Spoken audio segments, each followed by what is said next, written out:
ताजमहल अपने आप में है एक यूनेस्को साइट, उसके अलावा लाल किला है, और इंडिया में भी आप अगर देखो तो बहुत सारी आपको मिलेंगी इस टाइप की साइट्स।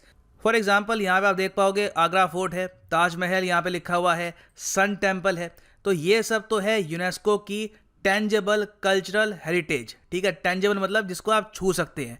अब इसके अलावा कई और कल्चरल हेरिटेज है दुनिया भर में जिसको आप छू नहीं सकते हैं। मान लो कोई खास टाइप का फेस्टिवल है, कोई त्यौहार है, कोई खास टाइप का डांस है, कोई खास टाइप की सिंगिंग है, कोई फोक आर्ट है। तो इसके लिए यूनेस्को ने बनाई है एक अलग से लिस्ट। इसको ये कहते हैं इनटेंजिबल कल्चरल हेरिटेज।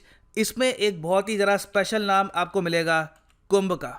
जी हाँ, यूनेस्को भी मानता है कि कुंभ एक बहुत ही इंपॉर्टेंट इनटेंजिबल कल्चरल साइट है। ये पूरे विश्व को बिलोंग करती है। और यहाँ पे आप देखोगे पूरा एक पेज है कुंभ को लेकर। यहाँ पे बता रहे हैं कि कैसे लोग यहाँ पे इकट्ठा होते हैं, श्रद्धा होती है यहाँ पे, और कुछ ऑडियो भी इन्होंने यहाँ पे डाल रखा है।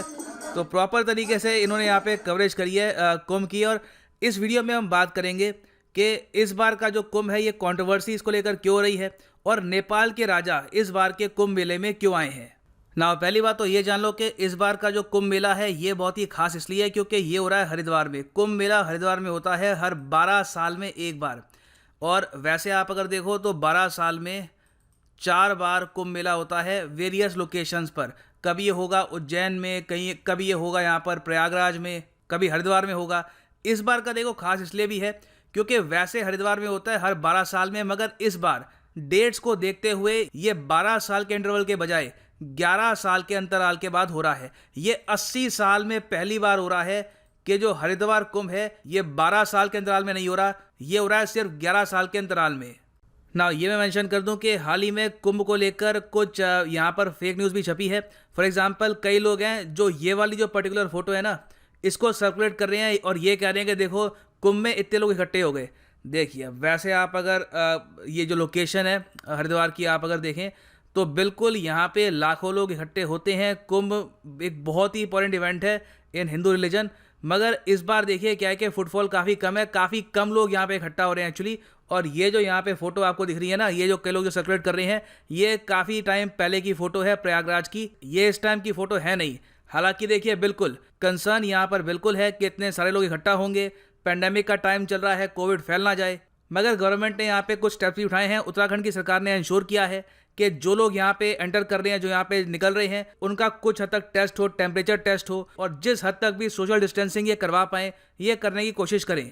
मगर फिर भी इवन इंटरनेशनल मीडिया यहाँ पे कुंभ के बारे में लिख रहा है। यहाँ पे आप देखोगे CNN का आर्टिकल है, ये कह रही है कि mass religious festival goes ahead in India despite covid fears as country enters second covid wave. अभी के लिए क्या है कि देखो भारत में केसेस कोविड के इतने बढ़ गए हैं कि हाल ही में हम जो तीसरे स्पॉट पे आए थे ओवरऑल कोविड केसेस के मामले में, अब हम वापस सेकंड स्पॉट पे आ गए हैं। ब्राज़ील को हमने कर दिया है पीछे, और बहुत ही तेज़ी से हमने देखा है। यहाँ पे आप नोटिस करोगे लास्ट टाइम सितंबर 2020 में एक पीक आई थी कोविड केसेस की, फिर उसके बाद एक ढलान आई थी।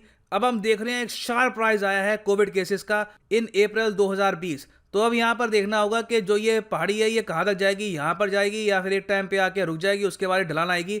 कोशिश यहाँ पर यही है कि वापस एक स्टीप कर्व आए और कोविड केसेस भारत में कम हो। खैर ये तो हमने बात करी है कोविड का जो इशू चल रहा है यहाँ पर कंट्रोवर्सी के बारे में। नेपाल के राजा या मैं कहूँ पूर्व राजा यहाँ पर कुंभ के मेले में आए हैं। अब पहली बार है हिस्ट्री में जब ये हरिद्वार आए हैं कुंभ के मेले में, और बिल्कुल इनको यहाँ पर वेलकम किया गया उत्तराखंड के चीफ मिनिस्टर तीरथ सिंह रावत द्वारा। और बाय द वे नेपाल के जो फॉर्मर किंग है इनका पूरा नाम है किंग ज्ञानेंद्र वीर विक्रम सिंह। ये नेपाल के राजा थे फ्रॉम 2001 टू 2008।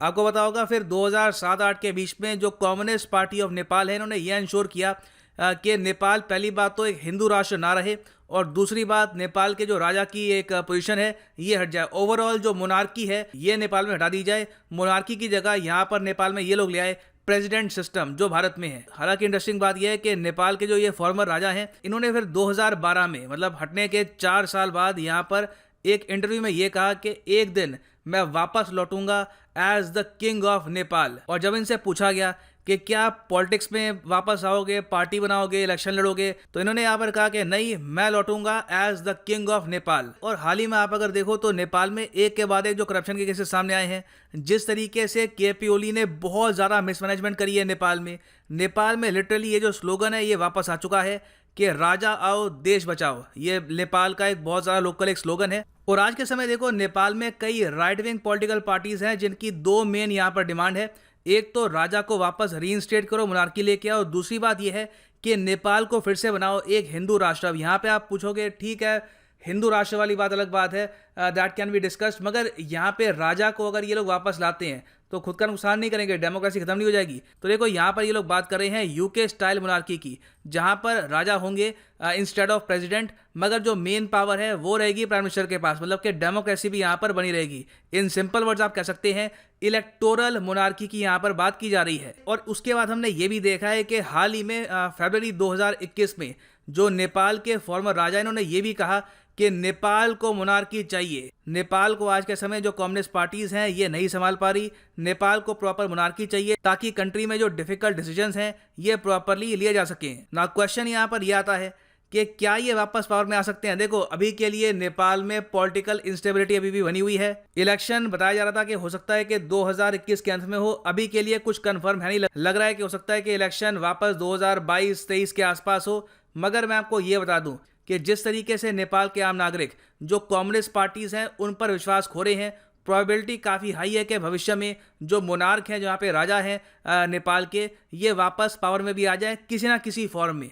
डेमोक्रेसी बिल्कुल रहेगी। यहाँ पे ये भी हो सकता है कि यूके स्टाइल्ड एक यूनिक डेमोक्रेसी आ जाए नेपाल में। ना क्वेश्चन यहाँ पे आता है कि इसका इम्पैक्ट इंडिया पे क्या होगा।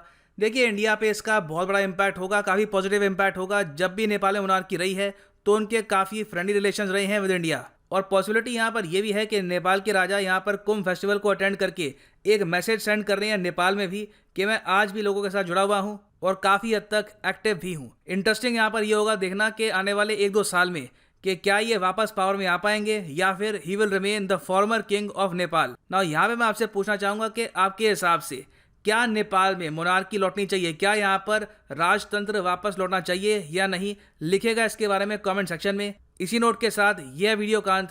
Thank you for listening and as always god bless you all.